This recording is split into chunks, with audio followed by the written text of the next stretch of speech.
ഇതൊക്കെ പറയുമ്പോൾ നമ്മുടെ പ്രിയപ്പെട്ട സഹോദരിമാർ ചിലപ്പോൾ വിചാരിക്കും, ഇങ്ങനെയൊക്കെ ആയിട്ട് ഞങ്ങളെ പള്ളിയിലേക്ക് പോകാൻ മുസ്ലിയാമാർ സമ്മതിക്കുന്നില്ലല്ലോ. സുബ്ഹാനല്ലാഹ്, അത് ഞങ്ങളാരും അങ്ങനെ ഒരു തീരുമാനമെടുത്തതല്ല. ഞാൻ പറയട്ടെ, എൻ്റെ ഭാര്യ എൻ്റെ കൂടെ സ്വർഗത്തിൽ കിടക്കണമെന്ന് എനിക്ക് ആഗ്രഹമില്ലാതിരിക്കുമോ? എൻ്റെ ഉമ്മ എൻ്റെ കൂടെ സ്വർഗത്തിൽ കിടക്കണമെന്ന് ഞാൻ ആശിക്കാതിരിക്കുമോ? അങ്ങനെ കേരളത്തിൽ കഴിഞ്ഞു പോയവരും ജീവിച്ചിരിക്കുന്നവരുമായ ഏത് മുതഅല്ലിമീങ്ങളുണ്ടോ, ഏത് മുഅല്ലിമീങ്ങളുണ്ടോ, ഏത് വലിയ വലിയ ആലിമീങ്ങൾ കഴിഞ്ഞു പോയവരുണ്ടോ, അവരാരും അവരുടെ ഭാര്യമാരെയോ ഉമ്മമാരെയോ പെങ്ങന്മാരെയോ പള്ളിയിലേക്ക് വിളിച്ചില്ലല്ലോ, കൊണ്ടുപോയില്ലല്ലോ. എന്താണ് കാരണം? നബി സല്ലല്ലാഹു അലൈഹി വസല്ലം തങ്ങളാണ് നമ്മുടെ നേതാവ്. ആ റസൂലുള്ളാഹി സല്ലല്ലാഹു അലൈഹി വസല്ലം വബുയൂതുഹുന്ന ഖൈറുൽ ലഹുന്ന, സ്ത്രീകൾക്ക് നിസ്കരിക്കാൻ അവരെ വീടാണ് ഖൈറ്, വീടാണ് ഉത്തമമെന്ന് പഠിപ്പിച്ചു. ഏത് നബിയാണത്? അസ്സലാത്തു ഖൈറും മിനൻ നൗം, സുബഹിന്റെ ബാങ്കിൽ വിളിച്ചു പറയാൻ പഠിപ്പിച്ചില്ലേ? നിസ്കാരം ഉറക്കേക്കാൾ ഉത്തമമാണ്. നിസ്കരിക്കുകയാണ് വേണ്ടത്, ഉറങ്ങുകയല്ല സുബഹിന്റെ സമയത്ത്. അതേ നബി നിങ്ങൾ തന്നെയാണ് പഠിപ്പിച്ചത്, വബുയൂതുഹുന്ന ഖൈറുൽ ലഹുന്ന, സ്ത്രീകൾക്ക് അവരവരുടെ വീടാണ് നിസ്കരിക്കാൻ ഖൈറ് ഉത്തമം. എന്തുകൊണ്ടാണ് നബി തങ്ങളെ പഠിപ്പിച്ചത്? നബി തങ്ങൾ അങ്ങനെ പഠിപ്പിച്ചത് കൊണ്ടാണല്ലോ ഫമാ അലിംതു മിൻഹുന്ന ഇംറഅതൻ ഖറജത് ഇലാ ശുഹൂദി ജുമുഅത്തിൻ വലാ ഇലാ ജമാഅത്തിൻ ഗൈരിഹാ ഫീ ലൈലിൻ വലാ നഹാർ. ഇമാം ശാഫിഈ റളിയല്ലാഹു അൻഹു പറഞ്ഞില്ലേ, നബിയുടെ ഭാര്യമാരോ പെൺകുട്ടികളോ വീട്ടിലുള്ളവരോ പരിചാരകരോ ഒരൊറ്റ സ്ത്രീയും ജുമഅക്കോ ജമാഅത്തിനോ പുറപ്പെട്ടു പോയതായി ഞാൻ ഒട്ടാകെ പരിശോധിച്ചിട്ട് കാണുന്നില്ല. എന്തുകൊണ്ട്? വലൗ കാന ലഹുന്ന ഫീ ദാലിക ഫദ്ലുൻ, അതേ ആ സ്ത്രീകൾക്ക് എങ്ങാനും പള്ളിയിൽ പോകുന്നതിൽ എന്തെങ്കിലും ഒരു ഗുണമുണ്ടെങ്കിൽ അമറൂഹുന്ന ബിഹി, അതിനു വേണ്ടി അതാ നബിയും സഹാബത്തും കൽപ്പിക്കുമായിരുന്നു. വല അതിനു ലഹുന്ന ഫീഹി, നബിയും സഹാബത്തും അതിന് സമ്മതം കൊടുക്കുമായിരുന്നു. നബിയും സഹാബത്തും സമ്മതം കൊടുത്തില്ല. എന്തുകൊണ്ട്? സ്ത്രീകളോടുള്ള സ്നേഹമാണത്, സ്ത്രീകൾക്ക് സ്ഥാനം കൊടുത്തതാണത്. കാരണം പുരുഷന്മാരും സ്ത്രീകളുമായി വ്യത്യാസമുണ്ടല്ലോ. രാവിലെ 5 മണിക്ക് സുബഹി, 4:45 ഒരു ചെറിയ മൊബൈൽ ഫോണും പിടിച്ച് ഇങ്ങനെ, ഫോണിലുണ്ടല്ലോ ഇപ്പോൾ ടോർച്ച്, ഫോണിലില്ലാത്ത ഇപ്പം ഒന്നുമില്ല. എൻ്റെ ഡ്രൈവർ പറഞ്ഞിരുന്നു, ഇപ്പോൾ ഫോണിൽ എല്ലാ സംഗതിയും ഉണ്ട്, ഒരു കുടയും കൂടി കിട്ടിയാൽ മതിയായിരുന്നു, എല്ലാ സംഗതിയും ഫോണിലുണ്ടല്ലോ. അപ്പം ഈ മൊബൈൽ ഫോൺ തുറന്ന് ഇങ്ങനെ ടോർച്ചടിക്കുന്ന പോലെ അടിച്ചിങ്ങനെ പോവാണ്. 4:45 ആര്? 18 വയസ്സുള്ളൊരു ചെറുപ്പക്കാരൻ, അല്ലെങ്കിൽ 20 വയസ്സുള്ളൊരു ചെറുപ്പക്കാരൻ, വല്ല കുഴപ്പവും വരുമോ? ഒരു കുഴപ്പവും വരില്ല. അതേസമയം നിങ്ങളൊന്ന് ആലോചിച്ചു, എല്ലാ ദിവസവും സുബഹിന്റെ ജമാഅത്തിന് 18 വയസ്സ് 20 വയസ്സുള്ള ഒരു ചെറുപ്പക്കാരി ഇങ്ങനെ ഇത് അടിച്ചിട്ട് ഒറ്റയ്ക്ക് ഇങ്ങനെ പോയാൽ എങ്ങനെ ഉണ്ടാവും സംഭവം? അപ്പോൾ ഇസ്ലാം പ്രകൃതിയോട് യോജിക്കുന്ന മതമാണ്. അതുകൊണ്ട് പറഞ്ഞു, എന്ത്? സ്ത്രീകളോട് പറഞ്ഞു, നിങ്ങൾക്ക് പള്ളിയിൽ വന്ന് നിസ്കരിക്കുന്നതിനേക്കാൾ വലിയ പ്രതിഫലം നിങ്ങളെ വീട്ടിൽ നിന്ന് നിസ്കരിച്ചാൽ തരും. പടച്ചവൻ ചെയ്തൊരു ഔദാര്യമാണത്, പടച്ചവൻ ചെയ്ത വലിയ ഒരു ഇളവാണത്. അതേ സമയത്ത് സ്ത്രീകൾ, ആ സ്ത്രീവർഗം പള്ളിയിൽ കയറാത്ത കക്ഷികളായതുകൊണ്ടാണെന്നാരും തെറ്റിദ്ധരിപ്പിക്കണ്ട. കാരണം ലോകത്തെ ഏറ്റവും ബഹുമാനമുള്ള പള്ളി അത് മക്കയിലെ മസ്ജിദുൽ ഹറാമാണ്.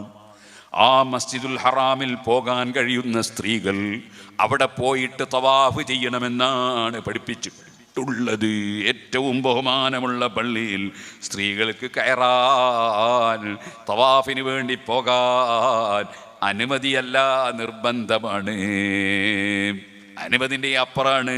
കഴിവുണ്ടെങ്കിൽ എവിടെ ഉംറക്ക് പോകണം, അതേ ഹജ്ജിന് പോകണം. പള്ളി കയറിയിട്ടല്ലാതെ തവാഫ് ചെയ്യാൻ കഴിയില്ല.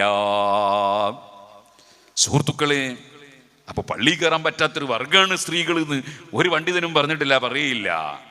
അതേ സമയത്ത് സ്ത്രീകൾക്ക് അവർ പള്ളിയിലേക്ക് വരേണ്ട ആവശ്യമില്ല. അവർക്ക് വരാതിരുന്നാലാണ് പ്രതിഫലം. അള്ളാഹു ചെയ്തു കൊടുത്തൊരു ഇളവാണത്. ആ ഇളവിനെ അംഗീകരിക്കണം. അവിടെ അതിൻ്റെ അപ്പുറം നമ്മളെ വകയിലൊരു മതം ഉണ്ടാക്കാൻ പാടില്ല. അതാണ് ഈ പുത്തൻവാദികൾക്ക് പറ്റിയത്. അവരെ വകയിൽ ഒരു മതം ഉണ്ടാക്കി, പെണ്ണുങ്ങൾ പള്ളിയിൽ പോകണമെന്ന് പാസ്സാക്കി. അത് അവരെ വകയിൽ ഉണ്ടാക്കിയ മതമാണ്. മുഹമ്മദ് നബി സല്ലല്ലാഹു അലൈഹി വസല്ലം പഠിപ്പിച്ച മതമല്ല. നമ്മളാരും അശ്ഹദു അന്ന മൗലവി റസൂലുള്ളാഹി എന്ന് വിശ്വസിക്കൂല, അശ്ഹദു അന്ന മുഹമ്മദ് റസൂലുള്ളാഹി എന്നേ വിശ്വസിക്കുള്ളൂ. ആ റസൂലുള്ള പഠിപ്പിച്ചാണ് ഇസ്ലാം. അതാണ് സുന്നത്ത് ജമാഅത്ത് എന്ന് പറയുന്നത്.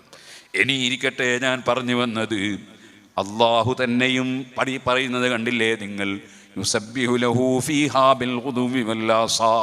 പള്ളിയിൽ പ്രഭാതത്തിലും പ്രദോഷത്തിലും സൗര സമയത്തും നിസ്കാരം നിർവഹിക്കുന്നു. ആര്? റിജാലുൻ, പുരുഷന്മാർ. സ്ത്രീകൾ എന്ന് പറയുന്നില്ല, മനുഷ്യന്മാർ എന്നും പറയുന്നില്ല. മനുഷ്യന്മാർ എന്ന് പറഞ്ഞാൽ പെണ്ണുങ്ങളും പെടും. അവിടെ അല്ലാഹ് പ്രത്യേകം പറയുന്ന റിജാലുൻ, പുരുഷന്മാർ. സുബ്ഹാനല്ലാഹ്. അള്ളാഹു വീണ്ടും പറയുന്നു, റിജാലുൻ ലാ തുൽഹീഹിം തിജാറത്തുൻ വലാ ബൈഉൻ അൻ ദിക്രില്ലാഹി വഇഖാമിസ് സ്വലാത്തി വഇതാഇസ് സകാത്ത് യഖാഫൂന യൗമൻ തതഖല്ലബു ഫീഹിൽ ഖുലൂബു വൽ അബ്സാർ. അതേ, ആ പുരുഷന്മാരെ സ്വഭാവം എന്താണ്? അവർ അള്ളാഹുവിനെ ഭയപ്പെടുന്നവരാണ്. അവരുടെ തിരക്ക് കൊണ്ട് ഒരു ജുമഅയും നഷ്ടപ്പെടുന്നില്ല, അവരെ നിസ്കാരം നഷ്ടപ്പെടുന്നില്ല, അവര് സകാത്ത് കൊടുക്കാതെ അവരതാ കെട്ടിപ്പൂട്ടി വെക്കുന്നില്ല. സകാത്ത് നൽകുന്നവരാണ്, നിസ്കാരം ശരിക്ക് നിർവഹിക്കുന്നവരാണ്, പടച്ചവനെ ഭയപ്പെടുന്നവരാണ്. അത്തരം പുരുഷന്മാരാണ് ആ പള്ളിയിൽ നിസ്കാരം നിർവഹിക്കുന്നതെന്ന് ഖുർആൻ പറയുന്നു. സുഹൃത്തുക്കളെ, അത് പള്ളിക്കുള്ള വലിയ ആദരവാണ്. പള്ളിയിൽ വന്ന് ജമാഅത്തായി ഫർദ് നിസ്കരിക്കുക, സുന്നത്തുകൾ വീട്ടിൽ വെച്ച് നിസ്കരിക്കുക, അതാണ് പുണ്യം. പള്ളി നിസ്കരിച്ചാൽ കുഴപ്പമൊന്നുമില്ല. ചില നിസ്കാരങ്ങൾ പള്ളിയിലാണ് നല്ലത്. ഉദാഹരണത്തിന് ദുഹാ നിസ്കാരം പള്ളിയിലാണ് നല്ലത്. ഇതേപോലെ പെരുന്നാൾ നിസ്കാരം പള്ളിയിലാണ് നല്ലത്. അത് പള്ളിയിൽ നിന്നാണ് നിസ്കരിക്കേണ്ടത്. ചില സ്ഥലങ്ങളിലുണ്ട് ഈദ്ഗാഹ് എന്ന് പറഞ്ഞിട്ട് ഒരു സംഗതി. ഈദ്ഗാഹ് എന്ന് പറഞ്ഞത് ശരി, കുഴപ്പമൊന്നുമില്ല. ദുബായിൽ ഈദ്ഗാഹ് ഉണ്ട്, ഞാനവിടെ പ്രസംഗിച്ചിട്ടുണ്ട്. ഈദ്ഗാഹിൽ പ്രസംഗിച്ചത് പെരുന്നാളുടെ അന്നല്ല കേട്ടോ, വേറൊരു ദിവസമാണ്. അവിടുത്തെ ജാഹിസത്തുൽ ഖുർആൻ്റെ പരിപാടിക്ക് പോയപ്പോഴാണ്. 2 പ്രാവശ്യം പ്രസംഗിച്ചിട്ടുണ്ട്. അതുപോലെ ബാംഗ്ലൂരിലുണ്ട്, മംഗലാപുരത്തുണ്ട്, പല സ്ഥലത്തുണ്ട് ഈദ്ഗാഹ്. അത് മുസ്ലിമീങ്ങൾക്ക് പെരുന്നാൾ നിസ്കരിക്കാനും മറ്റു കാര്യങ്ങൾ നിർവഹിക്കാനും അവരുടേതായ സ്വന്തത്തിലുള്ള വഖഫ് ചെയ്യപ്പെട്ടതോ അല്ലെങ്കിൽ ആരെങ്കിലും ദാനം കൊടുത്തതോ അല്ലെ വിലയും കൊടുത്ത് വാങ്ങിയതോ ആയ സ്ഥലങ്ങളാണ്. അത് മുസ്ലിമീങ്ങളുടെ സ്വന്തം സ്ഥലം തന്നെയാണ്. അവിടെ വെച്ച് നിസ്കരിക്കുന്നതിൽ ഒരു അഭിമാനക്ഷതമൊന്നുമില്ല. വേറൊരു കൂട്ടരുണ്ട്, സുബ്ഹാനല്ലാഹ്, ഈദ്ഗാഹ് എന്ന് ബോർഡ് വെക്കുക, നിസ്കരിക്കുന്ന വരുന്ന ആ സ്റ്റേഡിയം ഗ്രൗണ്ടിൽ നിന്ന് അല്ലെങ്കിൽ സ്കൂൾ മൈതാനിയിൽ നിന്ന്. അത് മുസ്ലിമീങ്ങളുടെ സ്ഥലമാണ്, എല്ലാവർക്കും ഉള്ള സ്ഥലമല്ലേ. അവിടെ നിന്ന് പോയിട്ട് നിസ്കരിക്കണം. നമ്മളെ പള്ളിയും വെച്ചിട്ട്, പള്ളിയിൽ നല്ല സൗകര്യമില്ലേ? മസ്ജിദുൽ ഹറാമിലല്ലേ പെരുന്നാൾ നിസ്കാരം നടക്കുന്നത്, മക്കയിൽ. അത് മക്ക ശരീഫ് നമ്മുടെ കേന്ദ്രമല്ലേ, അത് അങ്ങോട്ട് തിരിഞ്ഞല്ലേ നിസ്കരിക്കുന്നത്. പിന്നൊരു കാര്യം, അതൊരാളെ കുതിരയാക്കുന്ന, ആളെ പൊട്ടനാക്കുന്ന ഒരു പരിപാടിയും കൂടിയാണ്. അത് ഈദ്ഗാഹ് അല്ലട്ടോ, അത് സ്റ്റേഡിയം ഗ്രൗണ്ടാണ്. സ്റ്റേഡിയം ഗ്രൗണ്ടിൽ കൊണ്ടൊരു ഫ്ലക്സ് ബോർഡ് എഴുതി വെക്കുക, ഈദ്ഗാഹ്. എന്നാൽ ഈദ്ഗാഹോ? പണ്ടൊരാളെ പറ്റി പറയലുണ്ടായിരുന്നു, ഒരാൾ വെല്ലത്തിൻ്റെ കുപ്പീൻ്റെ മുകളിൽ, ഭരണീൻ്റെ മുകളിൽ കുരുമുളക് എഴുതി വെച്ചു. അപ്പോൾ ഒരു ചെറുപ്പക്കാരൻ ഇതെന്തിനാ ആചാര്യന് ചോദിച്ചു. അത് ഇറുമ്പ് കയറാതിരിക്കാനാണെന്ന്. ഇതുപോലത്തെ ഒരു പരിപാടി, വെല്ലത്തിൻ്റെ മുകളിൽ ഇങ്ങനെ കുരുമുളക് എഴുതി വെച്ചാൽ അതുകൊണ്ട് ഇറുമ്പ് കയറാതിരിക്കുമോ? ഇതുപോലെ സ്റ്റേഡിയം ഗ്രൗണ്ടിൽ കൊണ്ടുപോയിട്ട് ഫ്ലക്സ് ബോർഡ് വെച്ചിട്ട് ഈദ്ഗാഹ് ഈദ്ഗാഹാവോ? ആവൂലല്ലോ. അതേ സമയത്ത് അതേ ഇമാം ശാഫിഈ റളിയല്ലാഹു അൻഹുവിനെ പോലുള്ള പണ്ഡിതന്മാർ പഠിപ്പിച്ചു, പെരുന്നാൾ നിസ്കാരത്തിന് പുണ്യം പള്ളിയാണ്. ആ പള്ളിയിൽ വെച്ചാണ് പെരുന്നാൾ നിസ്കാരം. അതുപോലെ വേറെയും ചില ജമാഅത്തായുള്ള നിസ്കാരം, തറാവീഹും അതുപോലെ ഗ്രഹണ നിസ്കാരവും അതുപോലെയുള്ള പല നിസ്കാരങ്ങളും പള്ളിയിൽ വെച്ച് നിർവഹിക്കപ്പെടും.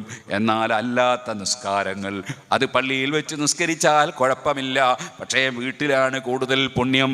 കാരണം വീട്ടിലും റബ്ബിന് ഇബാദത്ത് നടക്കട്ടെ എന്നാണ് ഹബീബ് നബി സല്ലല്ലാഹു അലൈഹി വസല്ലം പഠിപ്പിക്കുന്നത്. ഇരിക്കട്ടെ സുഹൃത്തുക്കളെ, അങ്ങനെ പള്ളിക്ക് വലിയ ബഹുമാനമാണ്. ആ ബഹുമാനം വകവെച്ച് കൊടുക്കേണ്ടതാണ്. അതേ റബ്ബിൻ്റെ ഭവനമെന്നാണ് പള്ളിയെക്കുറിച്ച് പറയപ്പെടുന്നത്. അങ്ങനെ ആദരിക്കേണ്ടതിനെ ആദരിക്കണം.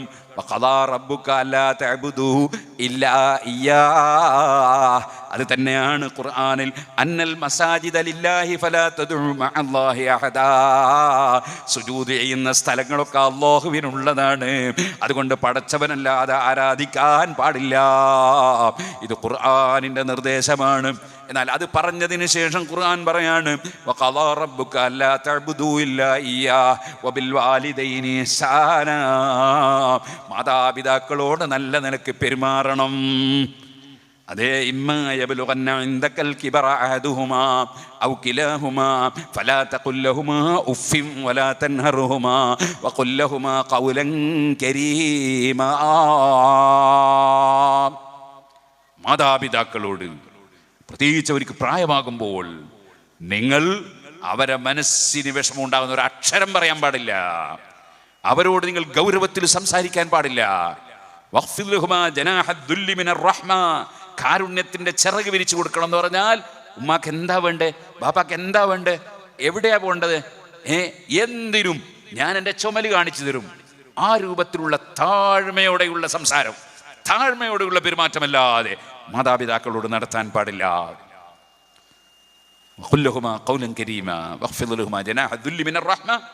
എന്നാലും ഉമ്മ ബാപ്പയോടുള്ള കടപ്പാട് തീരൂല.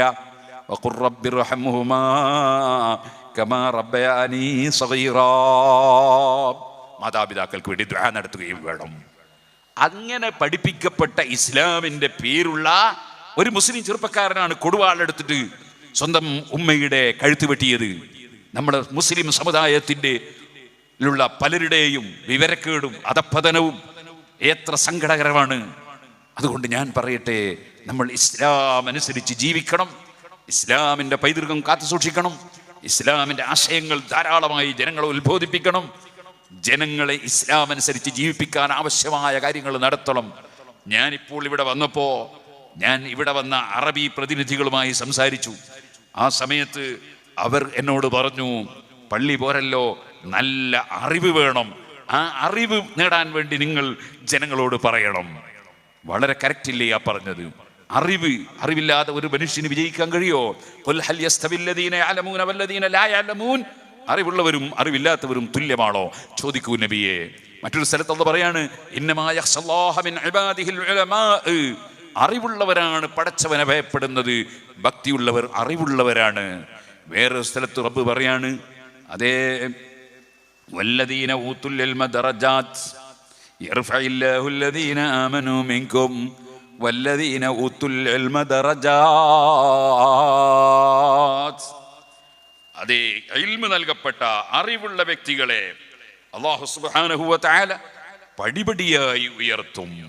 അപ്പോൾ ഞാൻ എൻ്റെ കീശയിലുണ്ട്, എനിക്കൊന്നും കൊടുക്കാൻ എൻ്റെ കീശയിലൊന്നും കാണുന്നില്ല. ഇനിയിപ്പോൾ ബെൽറ്റിൽ നിന്ന് എടുക്കുകയാണെങ്കിൽ പിന്നെ ജപ്പാനിലടക്കം നീളക്കുപ്പായം പൊക്കിയാൽ അങ്ങോളത്ത് പോകും ദുനിയാവട്ടാകെ. അപ്പം ഞാൻ പറഞ്ഞു വന്നത്, സുഹൃത്തുക്കളെ, നമ്മൾ അറിവിന് മുൻതൂക്കം നൽകണം. ഞാൻ ഇവിടെ വന്നപ്പോൾ ചെറിയ കുട്ടികളെ കണ്ടു, അവർ ഖുർആൻ മനഃപ്പാഠമാക്കിക്കൊണ്ടിരിക്കുന്നു എന്ന് പറഞ്ഞു. മാതാപിതാക്കൾക്കും അല്ലാഹു ബർക്കത്ത് ചെയ്യട്ടെ. മക്കൾ ഖുർആൻ മനഃപ്പാഠമാക്കിയാൽ ബാപ്പ ഉമ്മക്ക് കിരീടം ധരിപ്പിക്കപ്പെടുമെന്ന് ഹദീസിലുണ്ട്. ഖുർആൻ മനഃപ്പാഠമാക്കുന്ന മക്കൾ. പക്ഷെ ആ ഖുർആൻ മനഃപ്പാഠമാക്കിയിട്ട് മറന്നു കളഞ്ഞാൽ വലിയ വൻ കുറ്റാണ് കേട്ടോ. അതുകൊണ്ട് ഖുർആൻ മനഃപ്പാഠമാക്കിയ മക്കൾ ആവർത്തിച്ച് ഓതാനുള്ള സംവിധാനമുണ്ടാകണം. അതിന് അവരെ ദർസിൽ ചേർക്കണം, നല്ല ആലിമീങ്ങളാക്കണം. കുറ്റ്യാടി സിറാജുൽ ഹുദയിൽ നിന്ന് ഖുർആൻ മനഃപ്പാഠമാക്കി എത്രയോ ചെറുപ്പക്കാർ UAE പള്ളിയിൽ ഇമാമത്ത് നിൽക്കുന്നുണ്ട്. അവർക്ക് നല്ല നല്ല ശമ്പളവും ലഭിക്കുന്നുണ്ട്, ജീവിത സൗകര്യവും ലഭിക്കുന്നുണ്ട്. ആദരവോടെ അവിടെയുള്ള അറബികൾ വന്ന് അവരെ തുടർന്ന് നിസ്കരിക്കുന്നുണ്ട്. മർക്കസിൻ്റെ കീഴിൽ നിന്ന് പഠിച്ച എത്രയോ മുതഅല്ലിമീങ്ങൾ അവർ ഖുർആൻ മനഃപ്പാഠമാക്കി അവർക്ക് അവിടെ ഇപ്പറഞ്ഞതുപോലെ പള്ളിയിൽ അവർക്ക് സേവനം ചെയ്യാനുള്ള അവസരം ലഭിക്കുന്നുണ്ട്. ഞാനിത് എന്തിനു പറഞ്ഞു? ഖുർആൻ മനഃപ്പാഠമാക്കിയിട്ട് എൻ്റെ മകന് എത്രയായിരിക്കും ശമ്പളം? 5000 ആണോ എന്ന് വിചാരിക്കേണ്ട. 5000 ദിർഹമാണ് ശമ്പളം, അല്ലെങ്കിൽ അതിനേക്കാൾ കൂടുതലാണ് ശമ്പളം. ദുനിയാവിന് വേണ്ടി പഠിക്കണമെന്നല്ല ഞാൻ പറഞ്ഞതിൻ്റെ അർത്ഥം. നമ്മൾ പഠിച്ചത് കൊണ്ട് ആരും പരാജയപ്പെടുമെന്ന് വിചാരിക്കരുത്. എൻ്റെ പ്രിയപ്പെട്ട സഹോദരിമാരെ, സഹോദരന്മാരെ, നമ്മുടെ മക്കളെ നമ്മൾ കോളേജ് ഓഫ് ഇൻ്റഗ്രേറ്റഡ് സ്റ്റഡീസ്, ദഅ്വ കോളേജുകൾ പല സ്ഥലങ്ങളിലുമുണ്ട്. ചിലപ്പോൾ ഇവിടെയും ഇന്നതിന് തറക്കല്ലിട്ടു എന്നാണ് ഞാൻ മനസ്സിലാക്കുന്നത്. അല്ലാഹു അത് പൂർത്തീകരിച്ചു തരട്ടെ.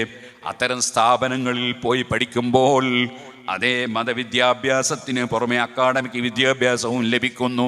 അങ്ങനെ നമ്മുടെ മക്കൾ നല്ല 2 വിദ്യാഭ്യാസവുമുള്ള മക്കളായി വരുമ്പോൾ എന്തൊരു സന്തോഷമാണ്. അറിവ് വളരെ പ്രധാനപ്പെട്ടതാണ്. അൽ ഇൽമു ഹയാത്തുൽ ഇസ്ലാം. ഇസ്ലാമിൻ്റെ ജീവനാണ് അറിവ്. അതുകൊണ്ട് അറിവ് നേടണം, ആത്മീയമായ അറിവ് വേണം. ആത്മീയമായ അറിവും ബോധവും ഇല്ലാത്തത് കൊണ്ടാണ് മക്കൾ കൊടുവാളെടുത്ത് ഉമ്മയുടെ കഴുത്തിൽ വെട്ടുന്നത്. അറിവും ബോധവുമുള്ളവർക്ക് അത് സാധിക്കുമോ? അതുകൊണ്ട് നല്ല ആത്മീയ ബോധമുണ്ടാകണം, അറിവുണ്ടാകണം. ഞാൻ നീട്ടി സംസാരിക്കുന്നില്ല. നമ്മൾ പടച്ചവൻ്റെ പൊരുത്തത്തിലായി ജീവിച്ച് മരിക്കണം. അല്ലാഹു സുബ്ഹാനഹു വ തആല നമ്മെ സൃഷ്ടിച്ച് സംവിധാനിച്ച് സംരക്ഷിച്ച് വരുന്ന റബ്ബിനെ സ്നേഹിക്കണം. ആ റബ്ബിന് നമ്മുടെ ജീവിതം സമർപ്പിക്കണം. ആ റബ്ബിനെ സ്നേഹിക്കണം. അതോടുകൂടി റബ്ബിൻ്റെ ഹബീബായ നബി സല്ലല്ലാഹു അലൈഹി വസല്ലമ തങ്ങളെയും അതിരറ്റ് സ്നേഹിക്കണം. ലദീ നഫ്സീ ബിയദിഹി ലാ യുഅ്മിനു അഹദുക്കും ഹത്താ അകൂന അഹബ്ബ ഇലൈഹി മിൻ വാലിദിഹി വവൽദിഹി വന്നാസി അജ്മഈൻ. നബി തങ്ങളെ അങ്ങേയറ്റം സ്നേഹിക്കണം. വല്ലദീന ആമനൂ അശദ്ദു ഹുബ്ബൻ ലില്ലാഹ്. പടച്ചവനെ അങ്ങേയറ്റം സ്നേഹിക്കണം, നബി തങ്ങളെയും സ്നേഹിക്കണം. അങ്ങനെ വരുമ്പോൾ ആ നബിതങ്ങൾ കൽപ്പിച്ചതൊക്കെ ജീവിതത്തിൽ കൊണ്ടുവരണം. അവിടുന്ന് വിരോധിച്ചതൊക്കെ കൈയൊഴിക്കണം. നമ്മളൊരിക്കലും മദ്യപാനികളായി പോകരുത്, നമ്മളൊരിക്കലും പലിശക്കാരായി പോകരുത്, നമ്മളൊരിക്കലും അക്രമികാരികളായി പോകരുത്, നമ്മളൊരിക്കലും തീവ്രവാദികളോ ഭീകരവാദികളോ വർഗീയവാദികളോ ആകരുത്. നമ്മൾ സമാധാനപരമായ അന്തരീക്ഷത്തിൽ ഇസ്ലാമിൻ്റെ സുന്ദരമായ മുഖം കാണാൻ നമ്മെ കണ്ടാൽ മുസ്ലിം ആരാണ്, ഇസ്ലാം എന്താണെന്ന് ബോധ്യപ്പെടുന്ന വിധത്തിലുള്ള ജീവിതം നയിക്കണമെന്ന് എല്ലാ മുസ്ലിമീങ്ങളോടും ഉണർത്തി ഞാൻ എൻ്റെ വാക്കുകൾ നിർത്തട്ടെ. ബഹുമാനപ്പെട്ട ഇമാം അബൂ ഹനീഫത്തുൽ കൂഫി റളിയല്ലാഹു അൻഹുവിനോട് ഒരു അമുസ്ലിം സഹോദരൻ ഒരു സംഖ്യ കടം വാങ്ങി. മഹാനവറുകൾ സംഖ്യ കടം കൊടുക്കുകയും ചെയ്തു. കാരണം ഇസ്ലാമിൽ വർഗീയതയില്ല. ആ മുസ്ലിം സഹോദരൻ അവധിയെത്തിയിട്ട് സംഖ്യ തിരിച്ചു കൊടുത്തില്ല. ഇമാം അബൂ ഹനീഫ തങ്ങൾ കുറേ കാത്തുപോക്കി, വരുന്നില്ല. മനസ്സിന് വിഷമമായി, പ്രത്യേകിച്ച് പണത്തിൻ്റെ ആവശ്യമുണ്ട്. അദ്ദേഹം പണം കൊണ്ടുവന്ന് തന്നില്ലല്ലോ. അതിനാൽ അദ്ദേഹത്തിൻ്റെ വീട്ടിലേക്ക് അങ്ങോട്ട് പോകാമെന്ന് തീരുമാനിച്ചു. ഇമാം അബൂ ഹനീഫ തങ്ങൾ ഇറങ്ങി നടന്നു. അദ്ദേഹത്തിൻ്റെ വീട്ടിൻ്റെ പരിസരത്തെത്തിയപ്പോൾ അറിയാതെ ചെരിപ്പ് കൊണ്ട് ഒരു മ്ലേച്ഛ വസ്തുവിൽ, ഒരു മാലിന്യത്തിൽ ചവിട്ടിപ്പോയി, നജസിൽ ചവിട്ടിപ്പോയി. അബൂ ഹനീഫ തങ്ങൾ കാലൊന്ന് കുടഞ്ഞപ്പോൾ ആ നജസ് നേരെ പോയിട്ട് ആ കടം തരാനുള്ള വ്യക്തിയുടെ ഭിത്തിയുടെ മേലെ പതിഞ്ഞു. അബൂ ഹനീഫ തങ്ങൾ പേടിച്ചു വിറച്ചു. എന്തിന്? എന്നെ കൊണ്ടൊരു അക്രമമായി പോയില്ലേ, മനഃപൂർവ്വമല്ലെങ്കിലും ഞാൻ കാല് കുടഞ്ഞിട്ടില്ലേ അദ്ദേഹത്തിൻ്റെ ആ ഭിത്തിയിൽ നജസായത്. അത് ഞാൻ ചുരണ്ടിക്കളഞ്ഞാൽ മണ്ണുതിർന്ന് വീഴും, കഴുകിയാൽ അതും അപകടമാണ്. എങ്ങനെ ഞാനത് വൃത്തിയാക്കും? വല്ലാതെ മനസ്സ് വിഷമിച്ചു. പിന്നെ അയാൾ പൈസ തരാനുള്ളതൊന്നുമല്ല ചിന്ത, എനിക്കിങ്ങനെ അബദ്ധം പറ്റിയല്ലോ എന്നതാണ് ചിന്ത. ആത്മീയമായി നേതൃത്വം കൊടുത്ത നമ്മളെ മഹാന്മാരുടെ സ്വഭാവമാണത്. അവിടുന്ന് വാതിലിന് പോയി മുട്ടി. ആ മുസ്ലിം സഹോദരൻ ഇറങ്ങി വന്നപ്പോൾ വളരെ വിനയത്തോടെ അങ്ങോട്ട് സംസാരിക്കുന്ന സമയത്ത് ഈ അമുസ്ലിം സഹോദരൻ മനസ്സിലാക്കി ഇദ്ദേഹം വന്നത് ഞാൻ പൈസ എത്തിച്ചു കൊടുക്കാത്തത് കൊണ്ട് പണം വാങ്ങാൻ വന്നതായിരിക്കുമെന്ന്. അതിനാൽ അദ്ദേഹം ആദ്യം തന്നെ പറയുന്നു, ഒരു നിലക്കും വരാൻ പറ്റാത്തതുകൊണ്ടാണ്, ക്ഷമിക്കണം. അബൂ ഹനീഫ തങ്ങൾ പറയുന്നു, അതൊന്നുമല്ല പ്രശ്നം, അതിനേക്കാൾ വലിയ പ്രശ്നമുണ്ട് എനിക്ക്. അതെന്താണ്? നോക്കൂ, നിങ്ങളെ ഭിത്തിയിൽ ഞാൻ അറിയാതെ എൻ്റെ ചെരുപ്പിൻ്റെ ചുവടെ നജസായപ്പോൾ, കാല് കുടഞ്ഞപ്പോൾ പതിഞ്ഞതാണത്. ഞാൻ അതിൻ്റെ വിഷയത്തിൽ ബേജാറിലാണ്, നിങ്ങളോടൊരു അക്രമം ചെയ്തു പോയില്ലേ. അദ്ദേഹം പറഞ്ഞു, സാരല്ല എന്നുണ്ടൊന്നും അബൂ ഹനീഫ തങ്ങൾക്ക് മനസ്സിന് വിഷമം തീരുന്നില്ല. നമ്മളാണ് എന്താ ചെയ്യുക? നമ്മളാണെങ്കിൽ നമ്മളവിടുന്ന് ആലോചിക്കും, അതെന്തുകൊണ്ടാണ് അങ്ങനെ സംഭവിച്ചത്? ഞാനിവിടെ വന്നുകൊണ്ട്, ഞാനെന്തിനാ വന്ന്? ഇയാൾ പൈസ കൊണ്ട് തരാത്തതുകൊണ്ട്. അപ്പം ഞാനിവിടെ വന്നതിൻ്റെ ഉത്തരവാദി ആരാ? അയാൾ. ചെരുപ്പുകൊണ്ട് ചവിട്ടിപ്പോയതിൻ്റെ ഉത്തരവാദി ആരാ? അയാൾ. ഞാൻ കുറഞ്ഞതിൻ്റെ ഉത്തരവാദി ആളാ? അയാൾ. അപ്പം ഞാനെന്താണ് അയാളെ ചുമര ചോദിച്ചാൽ ഞാനെന്താ നോക്കുന്നത്? അയാളെന്നല്ലേ ഇതിൻ്റെ ഉത്തരവാദി? ഇങ്ങനെയല്ലേ നമ്മൾ ന്യായം കാണുക? അതേ സമയത്ത് അബൂ ഹനീഫ തങ്ങളുടെ ഈ വിനയവും സ്വഭാവവും കണ്ടപ്പോൾ ആ മുസ്ലിം സഹോദരൻ ഇസ്ലാം മതം സ്വീകരിച്ചു. അങ്ങനെയാണ് ഇവിടെ ഇസ്ലാം പ്രചരിച്ചത്. അല്ലാതെ വാളും കൊണ്ടും എടുത്തിട്ടും തീവ്രവാദം കൊണ്ടും ഭീകരവാദം കൊണ്ടും അതുപോലെ വർഗീയവാദം കൊണ്ടൊന്നല്ല ഇവിടെ ഇസ്ലാം പ്രചരിച്ചത്. ആ മഹാന്മാരെ തുറന്ന് ജീവിക്കുന്നവർക്കാണ് സുന്നികൾ എന്ന് പറയുന്നത്. അഹ്ലുസുന്നത്തി വൽ ജമാഅ. ആ സുന്നത്ത് ജമാഅത്ത് മുറുകെ പിടിച്ച് ജീവിക്കണം. അൽഹംദുലില്ലാഹ് ഇവിടെ ഈ പാറപ്പുറത്ത് നല്ല സുന്നത്ത് ജമാഅത്തിൽ ഉറച്ചു നിൽക്കുന്ന മുസ്ലിമീങ്ങളാണ് ഇവിടെയും പരിസരങ്ങളിലും. അല്ലാഹു തആല ഖിയാമത്ത് നാൾ വരെ അത് നിലനിർത്തി തരുമാറാകട്ടെ. അല്ലാഹു തആല നമ്മളെല്ലാവരെയും അവൻ പൊരുത്തപ്പെട്ട അടിമകളിൽ പെടുത്തട്ടെ. അർഹമുർ റഹീമീനായ റബ്ബേ, ഇവിടെ ഒരുപാട് ആലിമീങ്ങളും സയ്യിദന്മാരൊക്കെ നിങ്ങളോട് സംസാരിക്കാനും അതുപോലെ പടച്ചവനോട് ദുആ ചെയ്ത് തരാനും ഒക്കെ ഇവിടെ ഉണ്ട്. അവരുടെ എല്ലാ പരിപാടിയും കഴിഞ്ഞിട്ട് ഞങ്ങൾ പോകും. ഞാൻ രാവിലെ വീട്ടിൽ നിന്ന് ഇറങ്ങിയിട്ട് കുറേ സ്ഥലങ്ങളിൽ ഇങ്ങനെ കറങ്ങി അവസാനം ഇവിടെ എത്തിയതാണ്. ഇപ്പോൾ നല്ല ക്ഷീണമുണ്ട്. എന്നാലും ഇവിടെ വന്ന സ്ഥിതിക്ക് തീരെ സംസാരിക്കാതെ പോകുന്നത് ശരിയല്ലല്ലോ എന്ന് വിചാരിച്ചിട്ട് കുറച്ചു നേരം സംസാരിച്ചതാണ്. അല്ലാഹു തആല നമ്മുടെ അമലുകളൊക്കെ ഖബൂൽ ചെയ്യട്ടെ.